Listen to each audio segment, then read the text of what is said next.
During the Christmas holiday, I prepared a lavish dinner for my family. Both of my daughters were home from school and my husband Jacob had returned to our warm, cozy house. We all sat around the table, laughter bubbling as we shared plates piled high with holiday dishes. Just as I stood up to clear the plates, Jacob said, "Time for gifts." He pulled out his phone and as he shifted in his seat, a $50 bill peeked out from his pocket. Jacob handed it to me. "Here," he said. "Your gift. You're always going on about being broke." His words struck a nerve. I took the money anyway, even though it barely scratched the $300 I'd spent on this one meal. Then out of nowhere, Claire, my eldest, smacked her hand down on the table. "Mom is so annoying, always begging Dad for money." The bill slipped from my hand and fluttered to the floor. I froze. "What did you just say?" Lily chimed in right after. "Claire's right. All Mom does is spend money. She has no clue how hard Dad works." I stared at them wide-eyed, stunned that words like these could come from their mouths. Over the years, I'd poured my heart and soul into raising them, giving them everything I believed was the best. I never claimed to be a perfect mother, but I certainly wasn't a bad one.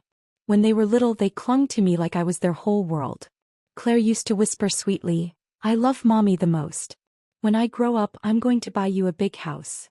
And Lily had once declared with shining eyes, "My mom is the best in the world. No one cooks better than her."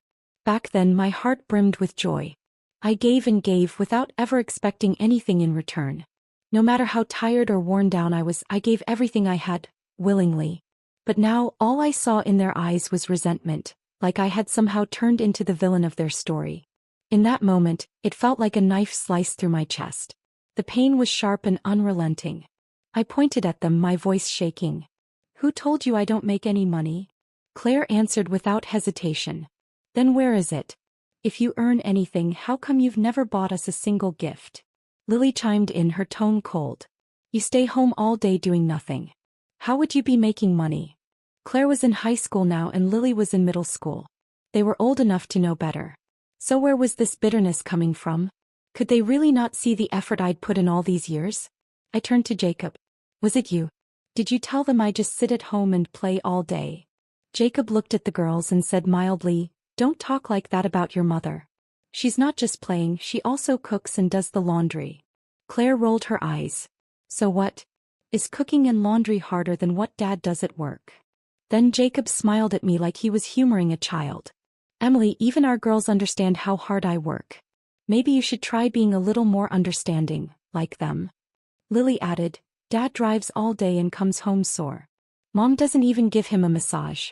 She doesn't care at all." She hopped up and ran to Jacob, kneeling beside him. "Let me rub your legs, Daddy." Claire followed. "I'll do your shoulders." Margaret, my mother-in-law, chuckled. "What sweet girls. They really know how to take care of their father." Jacob looked pleased. "Since you've both been so thoughtful, there's a little something extra besides your gifts. $100 each." The girls squealed with delight as he handed them the cash. "Thanks, Daddy." Jacob then handed his mother $150. He bent down, picked up the $50 that had fallen earlier and handed it to Margaret. "You've done so much for me. Raised me, helped with the girls, never had a day of rest. This is the least I can do." Margaret took the money, eyes damp with emotion. "Having you all is the greatest gift of all." The girls beamed. "Grandma, you're the best." Then they all turned to me, every single pair of eyes. Claire asked, "Aren't you getting us anything, Mom?" Margaret laughed. "Emily doesn't have money to buy gifts." Lily made a face. "Didn't you ask Dad for a bunch of money? And still couldn't be bothered to get us anything? So stingy." Margaret smirked. "Who knows where your mom's money ends up anyway?" Jacob's parents had separated long ago. I'd barely lived with Margaret. Our interactions were polite, distant. It wasn't until this summer that she moved in with us, after her second husband passed and her stepchildren abandoned her. Jacob took her in when she had nowhere else to go. Then not long after, his father fell seriously ill. I spent 2 months at the hospital caring for him, until the day we lost him. During that same summer, Margaret managed the girls' meals and daily life. To my surprise, the time they spent together actually brought them closer. Claire said, "I bet Mom's just saving up for more clothes and shoes." Lily snapped, "So selfish. She doesn't act like a mom at all." The pain in my chest faded into a numb, hollow silence. This was the family I had given everything to. These were the children I had cared for with every ounce of my being. And now, because I didn't hand them a wrapped gift tonight, they were resentful. Margaret and Jacob looked at me like I didn't even belong at this table. It didn't matter that I'd spent all afternoon cooking that elaborate meal. It didn't matter that I'd bought each of them new clothes for the holidays. It didn't matter that I had for years paid for their tuition, wired money for their living expenses, and cooked every meal with care. In their eyes, I was still worthless. Their judgment of me was simple: selfish, stingy, inadequate. How did I end up being the villain in my own home? For the past 10 years, Jacob has contributed almost nothing to our household finances. Every cent of tuition and living expenses for our daughters came from my own hard work. Their clothes? All bought by me. Groceries, cooking oil, rice, pasta, fresh produce, and meat. All the daily necessities fell squarely on my shoulders. In effect, I was single-handedly supporting a household of 5. The financial burden was suffocating. I would stretch every dollar until it nearly tore in half. I hadn't bought myself a decent piece of clothing in years, not unless absolutely necessary. The new coat hanging in my closet? Reserved strictly for special occasions. But when I shopped for my daughters, I never once looked at the price tag. In my heart, young girls deserve to look pretty and feel confident. Most of my daily clothes were their hand-me-downs. When a new semester rolled around, that was always the tightest time of year. And when the money just didn't stretch far enough, I had no choice but to ask Jacob for help. He'd hand me 50, maybe 100, always with a groan. "You're always whining about being broke." God, it's exhausting. Doesn't matter how much I make, you'll still act like it's never enough. I snapped back. If you could give me just $1,000 a month, I wouldn't have to ask. $1,000. Maybe nothing to some people, but to me it could be the difference between drowning and staying afloat. Jacob exploded. "All you ever do is ask for money.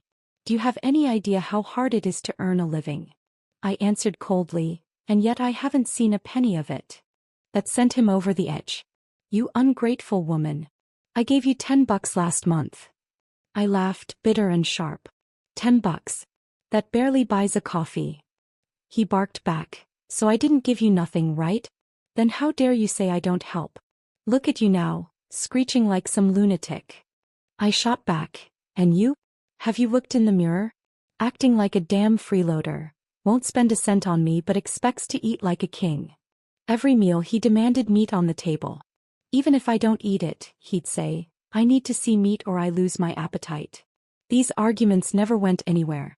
In the end, I was left with 2 labels: ungrateful and hysterical. I was emotionally drained. Exhausted, down to the bone. But I kept enduring. For the sake of my daughters. I feared what might happen to them if left in the hands of step-parents who didn't love them the same. Sometimes I'd find myself thinking back to the early days, when Jacob was kind. We used to work the same shifts and come home to cook dinner together. When I was pregnant, he treated me like glass. The day I went into labor, he cried, real tears, the kind that shake a man. He'd invited his mother to come help out. But she refused, said she was too busy taking her stepkids to school. After Jacob's parents divorced, his father, Frank, raised him alone. His mother had remarried and poured herself into raising her new husband's 3 kids, even helping raise their grandkids. Even after I gave birth to 2 daughters, she never once came to visit. It was Frank who came from out of town to care for me, to cook for me. And eventually he just stayed. Jacob and I worked full-time while Frank cooked and cared for the girls.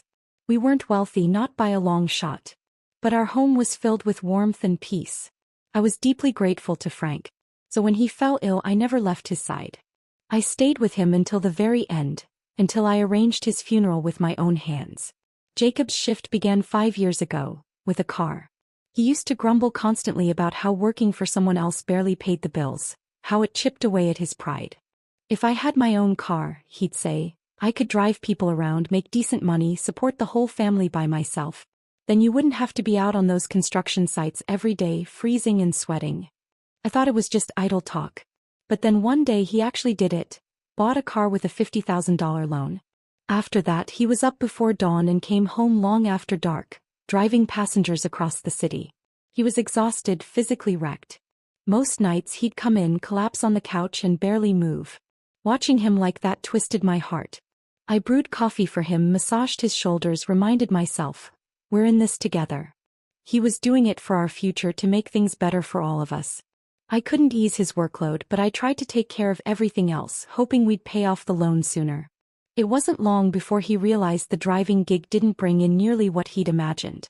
By the end of each month, between the loan payments, gas and insurance, there was barely anything left. He sighed. Complained. Every day was a new lament. I felt helpless. He clearly couldn't carry the weight of the household. So I went back to working construction. From that point on, Jacob stopped paying attention to family expenses altogether. I took on everything: bills, food, the girls' needs. I was drowning. So I clung to hope.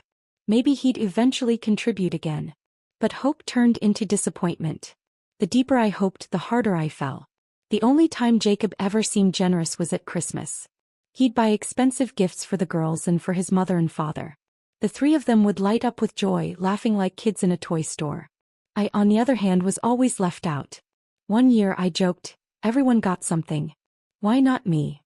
Jacob held out his hand. You're the lady of the house. The boss. You're supposed to be the one handing out gifts. I let it slide then. After all, the gifts he gave the kids, they were really from me too, right? What was the point in nitpicking? But now the memory felt bitterly ironic. I was the so-called lady of the house, the one who kept it running with my blood and sweat, and somehow I'd become the villain.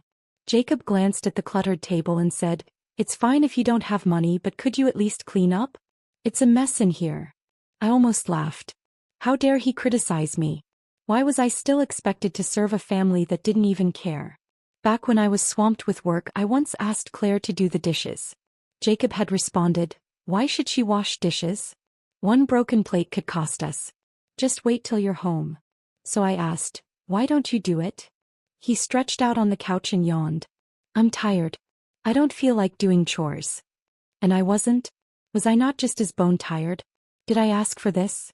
Did I sign up to be the one who always cleaned up, always gave in, always took care of everything? Claire piped up, "Dad's calling you. Why aren't you doing what he asked?" Margaret stood up. "I'll do it. I can't just be the guest who eats for free." Lily jumped up, panicked. "No, Grandma, sit down. You're our favorite person. You shouldn't be doing that." Claire nodded. "Exactly. Mom, go do the dishes." Jacob glared at me. "Didn't you hear? What, you want my mom to wash dishes? Look at your daughters. How do you expect them to be decent people with a mother like you as their example?" That was it. The fury burst out of me like a fireball. My head throbbed, my ears rang. I stood up, grabbed the stack of dishes and with one sweeping motion hurled them to the ground. The crash was deafening. China shattered across the kitchen floor. Both of my daughters gasped and jumped back in shock. Margaret stood frozen for a second, then snapped out of it and shouted, "Emily! Are you out of your damn mind?" Jacob rushed toward me, eyes wild, fists clenched. "You crazy bitch! What the hell are you trying to do?" I flipped the table and pointed straight at him, roaring, "Jacob! You lay one finger on me and I swear I'll have you thrown in jail." He stopped cold. We'd had our share of arguments over the years, usually about money. He'd shoved me once or twice when things got heated, but he had never actually hit me. And now he really was about to. I stared at him, stunned. This was the man I once loved. The same Jacob who used to hold my hand on cold mornings and kiss my shoulder while I cooked. The Jacob who paced nervously outside the delivery room, crying when our daughter was born. Now he looked nothing like that man. Coarse, wrinkled, bloated. 10 years had taken the soul right out of him, and left something unrecognizable in its place. Margaret's voice cut through the room like a blade. "You hateful woman. My son works day and night to support this family. He's out before sunrise, still driving when the rest of the world is asleep. He barely gets a few days at home each month. And you want him in jail? What happens to me if he's locked up? I'm old, I could drop dead any day and I don't even care anymore. But what about my granddaughters? Do you want them to grow up fatherless, to be ridiculed by everyone they meet?" It was straight up manipulation. Her son could assault me, but if I called the police, I was the monster. I glared and said coldly, "No wonder every man you married left you. With your class, you could get married 10 more times and still end up alone." Jacob exploded. "What the hell are you saying about my mom? She's a better person than you'll ever be. I laughed. Oh, she's classy all right. Wherever she goes, she spreads poison like it's perfume. She thrives on drama, can't stand peace unless she's the one tearing it apart. That's what you call classy? You're pathetic, Jacob. You didn't inherit a single good thing from your father. Instead, you absorbed every toxic trait your mother ever had. And I meant it. I had long since seen through the both of them. Margaret shrieked, clawing for control. Jacob, are you not hearing her? She just called you a bastard. She called me a whore. I've been a clean, decent woman my whole life. I've never, ever, done anything like that. She just accused me of sleeping around. I can't take this, I'd rather die. With that, she stormed out the door, clutching the railing and screaming that she was going to jump. Our house was only 2 stories high. A fall wouldn't kill her, but it'd definitely hurt. Except Margaret hated pain more than anything. At the hospital, she once screamed bloody murder before the nurse even finished mixing the injection. You're not even holding the needle yet, the doctor had exclaimed. You scared the hell out of me. She was a drama queen, not a daredevil. But it worked, Jacob panicked. He ran to her, grabbing her arms and pulling her back. Mom, stop. Please don't. Then he turned to me, furious. Emily, apologize to my mother right now. I didn't flinch. Apologize? For what? For telling the truth. She has the audacity to call herself clean? She cheated on your dad and got thrown out. Clean women don't cheat twice in 2 marriages and get dumped both times. Margaret had returned to us claiming she was widowed and kicked out by her stepchildren. She cried so convincingly we believed every word. But the truth was her second husband was still alive, paralyzed, not dead. She had abandoned him, ignored his needs, and openly flirted with another elderly man.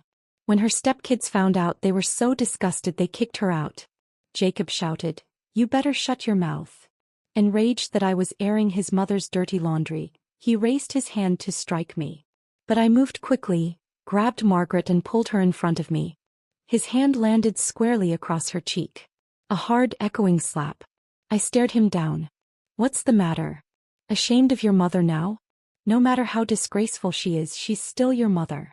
How dare you hit her? This time Margaret cried for real. Not her usual wailing act, real tears. Jacob looked horrified. Mom, I didn't mean to, I wasn't trying to hit you. Margaret sobbed.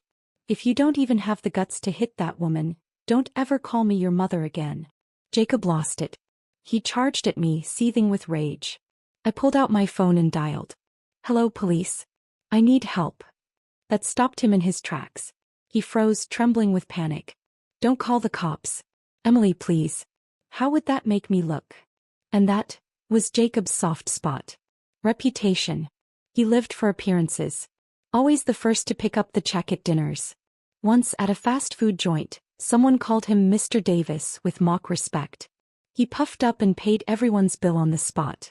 He loved to brag. Money? Just paper. I don't sweat that stuff.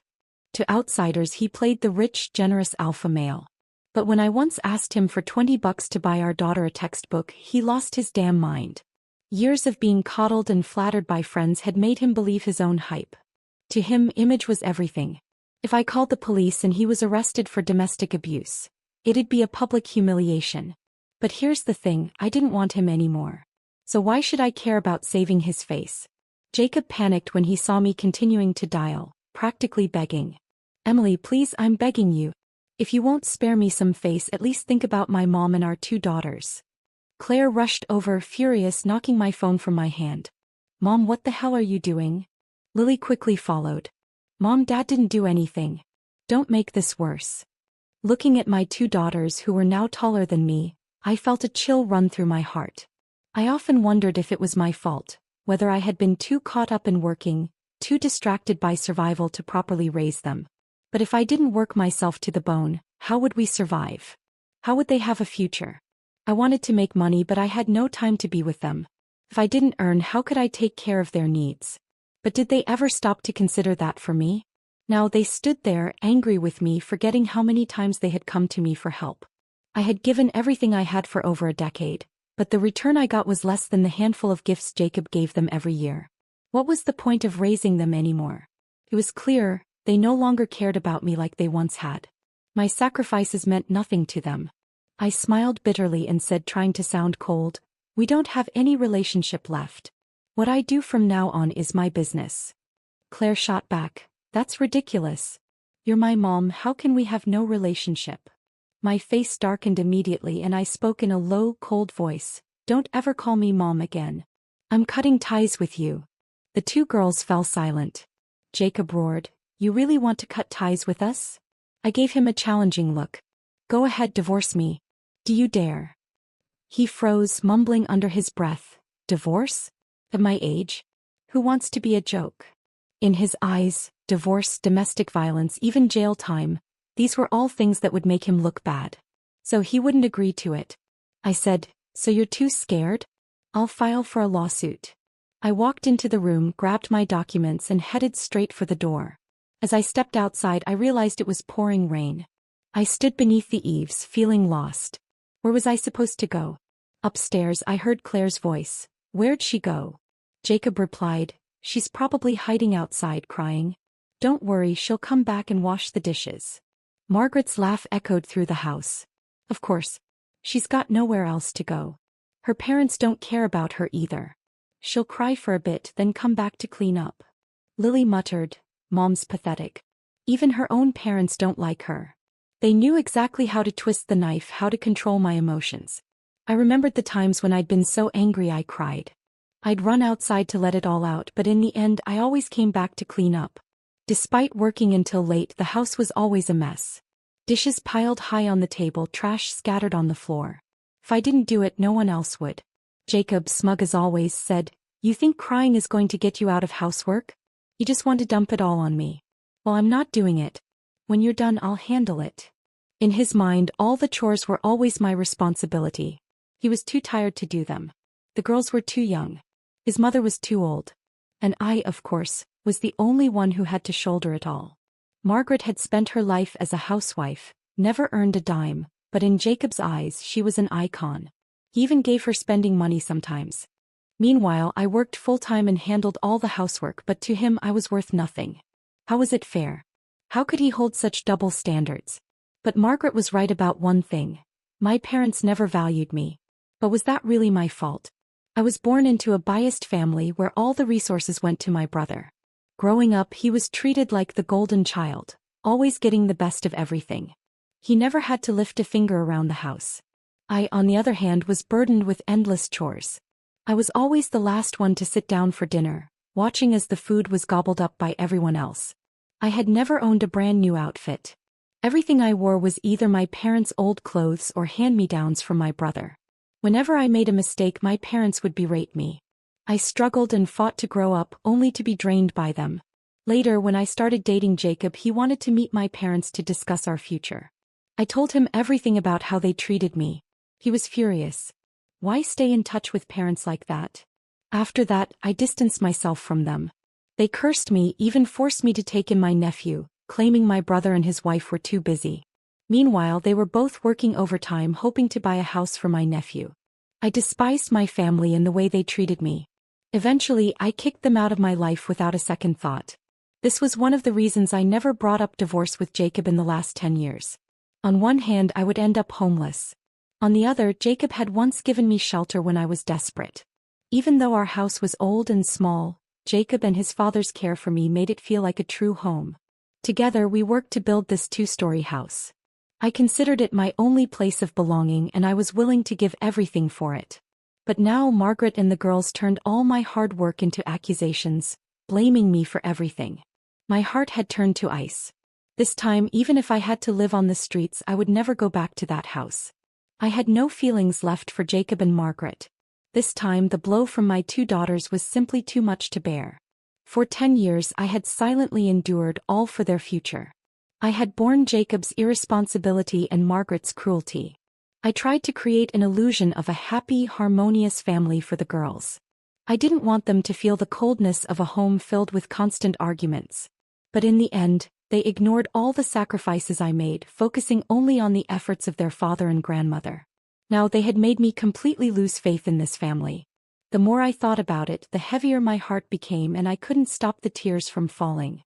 In that moment, I felt like a stray dog, abandoned and helpless, my soul crushed under the weight of it all. I was about to push open the door and leave, when Jacob's footsteps suddenly sounded behind me. He grabbed my arm and said, "It's pouring outside. Where do you think you're going?" "I'll go instead. I don't want people saying I kicked you out." At that moment he still cared more about his own image than anything else.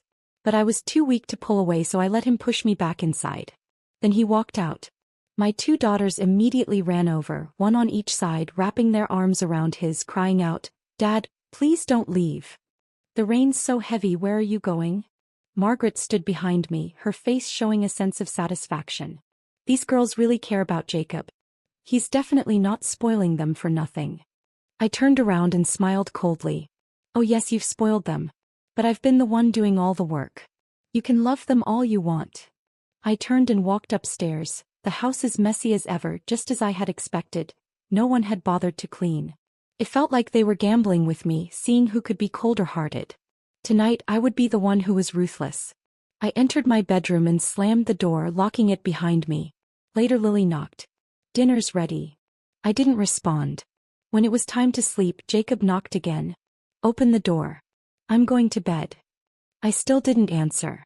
There were plenty of rooms upstairs and downstairs. He had other places to sleep. In the middle of the night, hunger gnawed at me. I got up and went to the kitchen. The kitchen was a mess, pots, pans, and dishes piled everywhere. The stove was covered in grime and there was water spilled on the floor. If it were any other time, I would have cleaned it all up. But tonight I was determined to not compromise. I grabbed a box of cereal, poured water over it to fill my stomach, and went back to my room to lie down. But I didn't really sleep. I thought about how every corner of this house had been built with my effort. If I chose divorce, it would mean letting go of this house, letting go of everything I had built. A wave of resentment rose in me. But if I stayed, I would continue to be nothing more than a maid for this family. Their attitude towards me had become more and more shameless. I tossed and turned all night, barely falling asleep just before dawn. But I was jolted awake by Lily's crying. "Where's my cereal? Who ate my cereal? Who took it? Speak up." My blood boiled. This was a direct accusation. How could I not respond? I burst out of my room, voice thundering, "What's all this noise?" "I ate it. What's the problem?" Lily immediately started crying, tears streaming down her face. "That was mine." I snapped. "Where did you get the money for it? Who gave you the money?" She mumbled quietly, "You gave it to me. Yesterday when she came home hungry, I told her to wait for dinner to be ready. She cried, 'I'm hungry,' and I gave her $10. I didn't know how many packages she bought, but I'd only seen one. I ate it without thinking. I had no idea she'd make such a fuss about it." Margaret chimed in, "Emily, you need to clarify this. The money you gave Lily was hers and the cereal she bought belongs to her. Why did you eat it?" Lily, now emboldened, added, "Exactly. You didn't even tell me. I couldn't hold it in anymore. I ate one damn box of cereal and now I'm a criminal? Are you all ganging up on me? I can't take this anymore." At that moment Jacob walked in holding a piece of meat. "What's all the shouting about?" Margaret and Lily both started complaining about me. Jacob shook his head. "It's just a box of cereal. Why are you making such a big deal out of it?" He reached into his pocket, pulled out a $50 bill and handed it to Lily. "Go buy $50 worth of cereal so your mom can fill her stomach." I felt Jacob pulling further and further away from me, completely missing the point of the situation. Lily excitedly took the money and ran out. Just as I was about to turn back to my room, Jacob called, "Emily, make sure to cook some steaks tonight." I asked, "What about the meat?"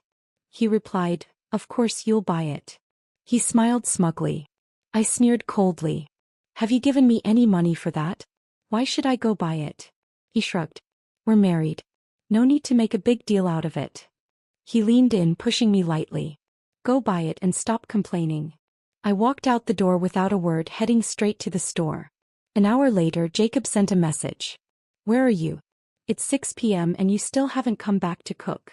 I didn't reply. He called again. I didn't pick up. That night I stayed at a motel. If the day before I had hesitated about whether to divorce, now my decision was firm. This marriage, it had to end. I couldn't bear to live like this any longer. The next morning I woke up feeling dizzy with a stuffy nose, caught a cold. But at least I no longer had to worry about meals for the family. I didn't need to wake up early to cook for everyone or rush to prepare lunch after breakfast. Even when I had a bad cold in the past, these daily chores were still my responsibility. Now I could finally sleep in without a care. The phone rang, interrupting my peaceful sleep. It was Jacob calling. I chose not to answer. Then Claire called too. I picked up. "What's up?" My nose was stuffy and Claire must have noticed, but she didn't ask how I was. Instead she simply asked, "You're not coming back? What are we having for lunch?" I replied, "Whatever you guys want." Jacob's voice came through, angry as ever. "Tell your mom if she wants to come back she'd better get in here and cook. If not, don't bother coming back." I hung up without a second thought. A whole week went by without a single call on my phone. As my cold started to get better, the end of the holiday brought an uneasy feeling in my chest. Claire was about to return to school, and I usually gave her some money for living expenses around this time. This week it would probably be her dad handing her the money. How was she preparing her luggage? Claire was always procrastinating, and if I didn't remind her she'd drag her feet until dark, and going to school late wasn't safe. Lily, too, had been distracted with her homework. I wasn't home these past few days and I couldn't stop thinking about whether she'd finish her assignments. I couldn't help but want to go back and check on them. But when I saw that I hadn't received any messages, my anger flared up again. In the end I still didn't go back. As evening approached, Claire called again, her tone matter-of-fact. "Mom, hurry up and transfer the living expenses." I felt a pang of frustration. "I don't have a job, I don't have any income. How could I have money to give you? Your dad makes all that money. Why don't you ask him?" Her response came quickly. "Dad's money is tied up in loan payments." "Loan payments?" I asked, confused. "I don't know, just send it quickly, I need to catch a bus." I said firmly, "I really don't have the money to give you." She snapped, "Then go work. You can't keep relying on Dad all the time." The fire in my chest exploded. "I've spent 6 years raising you with your father, then 10 more years doing it alone. Isn't that enough? From now on let your dad take care of you. I don't owe you anything." I hung up, the anger still simmering. Jacob called right after. "Emily, you've been out for so long. Don't you think it's time to stop? Why are you still causing trouble?" I couldn't help but laugh. "Who is causing trouble?" I responded coldly, "You'd better wait for a court summons." He shouted back, "You really want a divorce? Let me tell you, I won't agree to it. If you want to leave, the house and the 2 girls are mine. You'll leave with nothing." I didn't bother responding and ended the call immediately. I had never gone through a legal process before and didn't even know how to begin. When I asked people around me for advice, almost no one was willing to support me. They all urged me to give up. "Your relationship has been fine all these years and you've never had serious arguments. Why would you suddenly want a divorce?" I had always believed that a family's private matters shouldn't be shared with outsiders. Talking about it would only bring shame. So, even though I resented Jacob deeply, I had never confided in anyone. I kept his dignity intact in front of others. Maybe small arguments could be settled through compromise. There was no need to take it this far. And we were both over 50. Divorce at our age. What would we do when we got old? If you don't divorce, at least someone will be there to take care of you when you're sick. When I heard this, my resolve to divorce became even stronger. If Jacob truly cared for me, how could he let me reach the point where I wanted to leave? So I consulted a lawyer to understand the divorce process. He advised me, "Your divorce might not be as simple as you think. Your husband doesn't have an affair, isn't addicted to gambling, doesn't drink or smoke, and has no history of domestic violence. Frankly, he's almost perfect in terms of flaws. You mentioned his neglect of the family and reluctance to spend money, but he does try to support the family with what he earns. Even if it's not much, it's still his responsibility. Also, your relationship isn't exactly broken. You've been helping him pay off the car loan for the past 5 years. If you really go to court, the judge may not rule in your favor. I suggest you have a serious talk with him. If you can reconcile, great. If not, encourage him to agree to a divorce by mutual consent.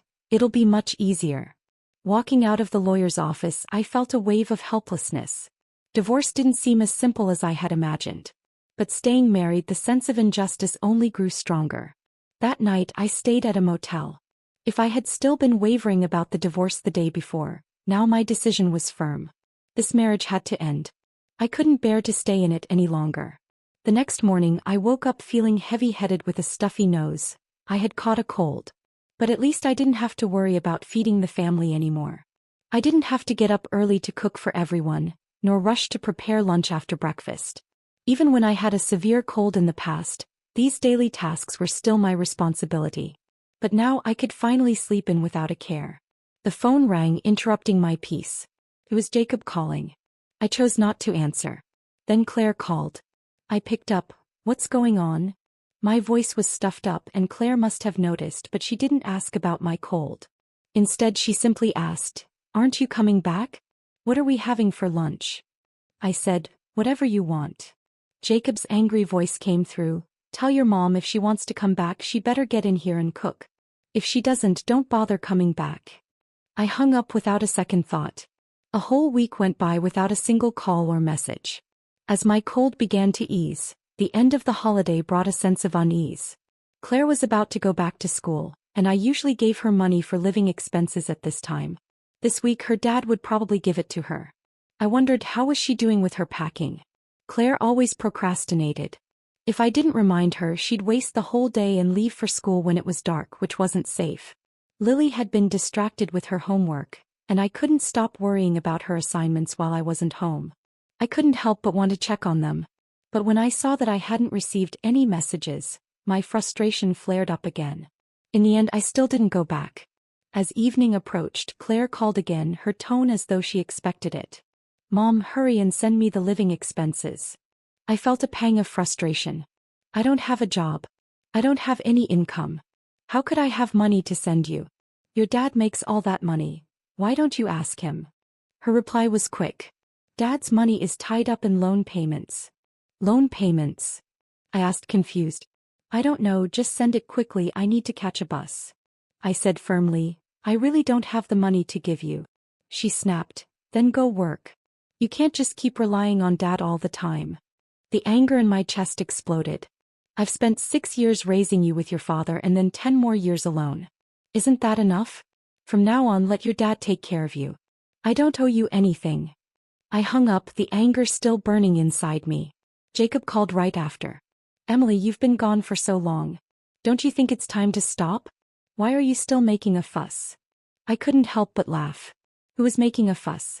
I responded coldly, you'd better wait for a court summons. He shouted back, you really want a divorce?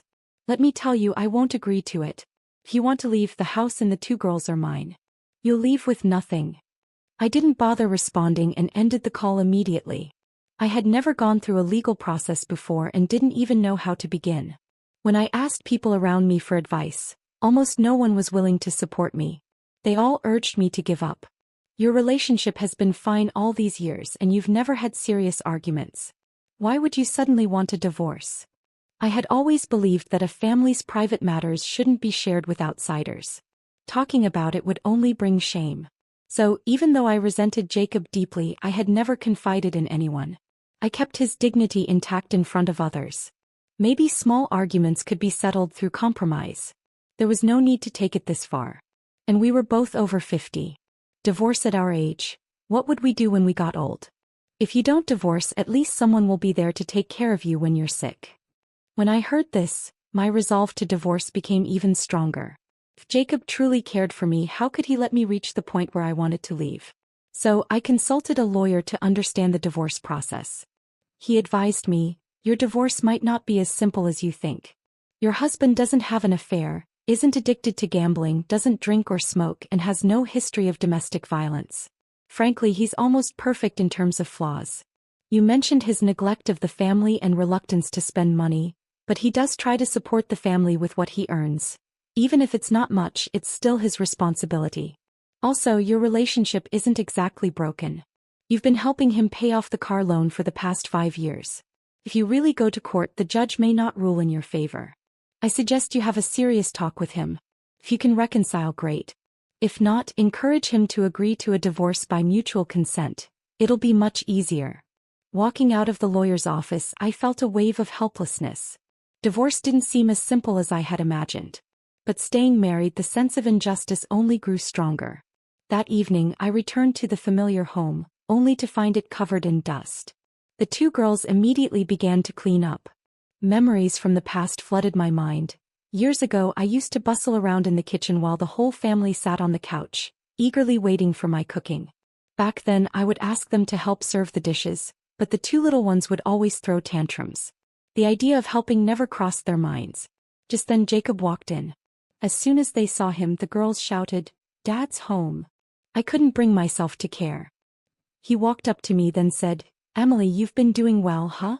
You look a lot better than before." I replied, "Not just well, I'm doing great now. Even washing dishes feels like earning a paycheck." He looked uncomfortable, staying silent for a moment before changing the subject. I sold the car. After paying off the loan, the remaining money went straight to the girls' tuition. I couldn't help but sneer internally. He had never cared about paying for their tuition before, but now he had to sell his car to make it work. I certainly wouldn't be paying it. A little while later he said, "Emily, let's get back together." I stared at him confused. "You already have a wife. Why would we get back together?" He responded, "I'm not married. We broke up. She left because I didn't have a house. She wanted to steal the money I got from selling the car." I couldn't help but laugh bitterly. On the outside he was always generous, but at home he was so petty. It was clear, he had treated that woman like a friend, generous with her. But now that he wanted to be with her, he had become so miserly. Honestly, she was clearly smarter than me. The moment she realized things weren't going well, she chose to break up. And I had been foolishly stuck in this marriage for over 10 years. Meanwhile, the two girls ran over to me trying to persuade me. "Mom, you and Dad should get back together. He has nowhere to stay tonight." "Yeah. If you two get back together, the four of us can be a family again. Grandma has nowhere to go either. That old man's kids kicked her out. It's so sad." I couldn't help but laugh bitterly, thinking, so that's what you wanted when you asked me to come home for the holidays, just an excuse to get me to reconcile with him. Claire frowned, saying, "We're doing this for your own good. If you and Dad get back together, you won't have to suffer outside anymore. You can work together, help each other out. Isn't that great?" Lily added, "Yeah, my classmates know Mom's a maid and they joke about it. It's really embarrassing." I responded to Claire, "I'm not ashamed of my job. The people I work for are polite and they've never made me feel uncomfortable. You know, the real humiliation has been in this house. You, Dad, Grandma, and you too. Every day you make me feel miserable. I've been so angry, I felt pain in my chest so bad I couldn't speak. Have you ever thought about me? I've almost died a few times. Did you know that? Ever since I started working as a maid, my depression has gotten better. So honestly, I'm relieved that I divorced your dad. I finally got away from all of you." I turned to Lily asking, "Do you think I should be ashamed of being a maid? Well then, don't mention your mom's a maid to your classmates. I worked as a maid for over 10 years for you both and you never thought it was embarrassing. Now all of a sudden it's a disgrace. From now on, when those people laugh at you, tell them your maid mom is no longer around. You can say your new mom lives in a fancy apartment, gives you $10,000 a month for living expenses. Do whatever you need to satisfy your vanity. Say whatever you want." The two girls stood there speechless. I grabbed my bag, preparing to leave. I turned back and said, "You can keep living in this house. I'll continue to send you money for your living expenses, but only enough to cover the basics. After all, I'm just a useless mother who can only be a maid. I can't earn a lot of money. From now on, don't call me for anything. Once you've finished your college degrees, this will be the end of our relationship. This house belongs to me and no one can sell it. I will come back to retire here. At least I'll have somewhere to live. I don't expect my two daughters to take care of me in my old age. I doubt they'll be able to. So I have to plan for myself." I stepped out of the house. Jacob followed me. As I reached the door, he said, "Don't be mad at the girls. They're only thinking about us." I turned and looked at him. This face, which had seemed so familiar, now appeared older with every passing year. I was aging backward while he was truly growing old. I responded coldly, "Don't talk to me about them. They never cared about me. They're only looking out for you." I thought to myself, maybe years from now when my daughters become mothers themselves, they'll finally understand my pain. But by then, will they have the chance to make up for it? I've lived 50 years and 40 of them have been spent living for others. Before marriage, I worked for my parents and brother. After marriage, I gave everything to my husband, daughters, and mother-in-law. Only these past 3 years have I lived for myself. If it weren't for their behavior, I might have given my all to this family. It was because of them that I felt hopeless and chose to leave. Fortunately, I still have decades ahead of me and the road ahead is not unclear.